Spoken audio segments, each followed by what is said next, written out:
저는 결혼 후 신혼 시절 큰 사고가 있었습니다. 출산을 불과 일주일 앞둔 만삭 때 남편이 머리를 크게 다치는 산재 사고가 있었습니다. 그리고 그때부터 기나긴 병원 생활이 시작되었습니다. 남편은 뇌를 크게 다쳤고 병변은 점점 악화되어 갔습니다. 이런저런 검사와 치료에도 반응은 없었고 병세는 더 진행되어 갔습니다. 몇 개월이 지난 어느 날 주치의 선생님은 저에게 충격적인 말씀을 하셨습니다. 2, 3년밖에 못 살 것 같다고. 많은 생각이 필름처럼 지나갔습니다. 갓 태어난 아들은 어쩌지? 난 이제 어떻게 살아야 하지? 두려움과 불안함 그리고 제정신이 아닌 혼돈 속에서 하루하루를 보냈습니다. 바로 그때 제가 붙잡은 것은 하나님의 손이었습니다. 여침대에 입원한 아들을 간병하시는 사모님을 붙여주시고 그분을 통해 간절하게 기도하기 시작하였습니다. 입원과 퇴원을 반복하며 끝이 보이지 않는 힘든 시간들이었지만 그러나 하나님께서는 반드시 고쳐주실 것이라는 믿음이 있었기에 견뎌 나갈 수 있었습니다. 그럼에도 삶은 생각처럼 평탄하지는 않았습니다. 아픈 남편과 어린 아이를 돌봐야 했기에 20대 후반이었던 저는 경험하지 않아도 되는 많은 것들을 경험할 수밖에 없었습니다. 경찰 조사도 받아야 했고 보상을 받기 위해 민사재판과 형사재판으로 법정에 서기도 했습니다. 그러면서도 어린 아들과 살아내야 하기에 생계를 위해 노점 장사도 하며 하루하루 버텨가고 있었습니다. 그렇게 6년의 시간이 흐른 후 불신 가정에서 자란 남편은 집사 직분을 받게 되었습니다. 하지만 저의 기도와 다르게 하나님은 남편을 너무나 사랑하셨는지 38살에 너무 이른 나이로 하늘나라로 데려가셨습니다. 그때 저는 34살, 아들은 6살, 죽음을 이해하지 못한 어린 6살 아들과 저 단둘이 남게 되었습니다.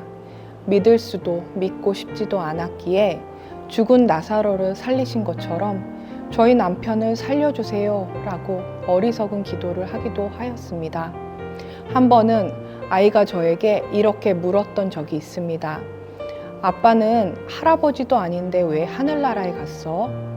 저는 아무 말도 할 수 없었습니다. 너무 마음이 아프고 힘들었습니다. 그러나 하나님은 아파하는 저를 가만두지 않으셨습니다. 난생 처음 금식 기도를 시키시고 영적 체험들을 통해 저를 만지시고 계셨습니다. 새로운 교회를 정하기 위해 기도 중 청라 기쁨의 교회를 만나게 하셨고 기도하게 하셨고 양육 프로그램에 참여하게 하셨습니다. 주일학교를 한 번도 다녀보지 못한 저에게 초등부 교사를 섬기게 하시며 딴 생각하지 못하도록 정신없이 영적 훈련을 받게 하신 것 같습니다. 의지할 분은 오직 하나님밖에 없었습니다. 그때 저는 말씀과 기도, 감사를 사모함으로 끊임없이 영적 발버둥을 쳤던 시기였습니다. 말씀 보고 기도하고 감사하려고 노력했습니다. 그러나 말씀대로 사는 것이 너무도 힘들어서 때론 넘어지기도 하였습니다. 바로 그 순간 저의 인생을 바꾸는 일이 시작되었습니다. 하나님께서는 저에게 정말 귀한 동력자를 만나게 해주셨습니다. 그래서 그분과 함께 감사 노트를 쓰기 시작하였습니다. 바로 이 노트입니다. 하루에 감사한 일을 적는 노트입니다. 이 감사 노트가 저의 인생을 바꾸기 시작하였습니다. 감사 노트를 매일매일 적으면서 저의 얼굴빛은 점점 밝아지기 시작하였습니다. 힘들고 어려운 시기였지만 주님은 저에게 하나님께서 주신 복을 세어보며 감사하게 하신 것입니다. 절대로 감사할 수 없었던 상황들 속에서도 그럼에도 불구하고 감사하라는 말씀을 떠올리며 억지로 감사할 때도 있었습니다. 그렇게 매일 빠짐없이 써내려간 그 시간들이 벌써 4년이 넘어가고 있습니다. 감사 노트를 쓰기 시작한 이후에 많은 것들이 변하기 시작했습니다. 여러 가지 부족한 저희 가정에 많은 지원을 받을 수 있는 정책들이 생기기 시작하였고 아이는 다양한 교육을 받을 수 있는 길들이 열리게 되었습니다. 무엇보다 감사 노트를 쓴 3년차가 되었을 때부터는 막혀있던 재정이 풀리기 시작했고 모래알처럼 빠져나갔던 물질이 조금씩 쌓이기 시작했습니다. 심지어는 오랫동안 제가 타고 다녔던 경차를 좋은 차로 업그레이드 해주시며 삶의 질을 너무너무 높여주셨습니다. 그렇게 매일 감사하는 삶을 통해 저는 혼자가 아니라는 것을 알게 되었습니다. 남편이 병상에 있을 때도, 하늘나라에 갔을 때도 저와 함께 하셨고, 법정에 서 있을 때도 하나님께서는 저와 함께 하시며 그 순간마다 하나님의 방법으로 개입하시며 일하셨다는 것을 깨닫게 되었습니다. 또한 코로나로 제한적인 예배를 드리는 상황에도 흔들리지 않고 신앙을 이어나갈 수 있는 힘을 주셨습니다. 처음에는 감사노트를 채워가는 것이 너무 어려웠지만 지금은 감사노트를 쓰는 하루가, 감사하는 이 시간이, 하나님과 교제하는 이 시간이 제겐 너무 행복합니다.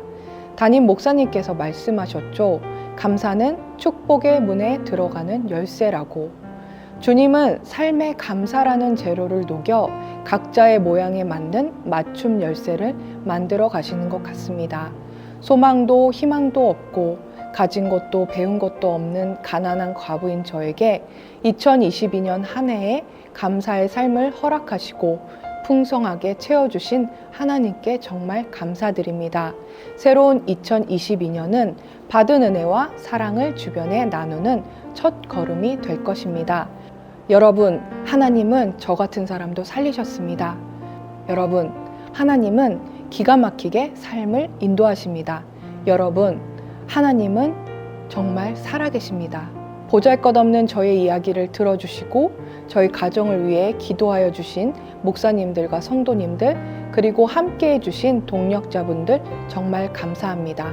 하나님께 모든 영광 올려드립니다. 감사합니다.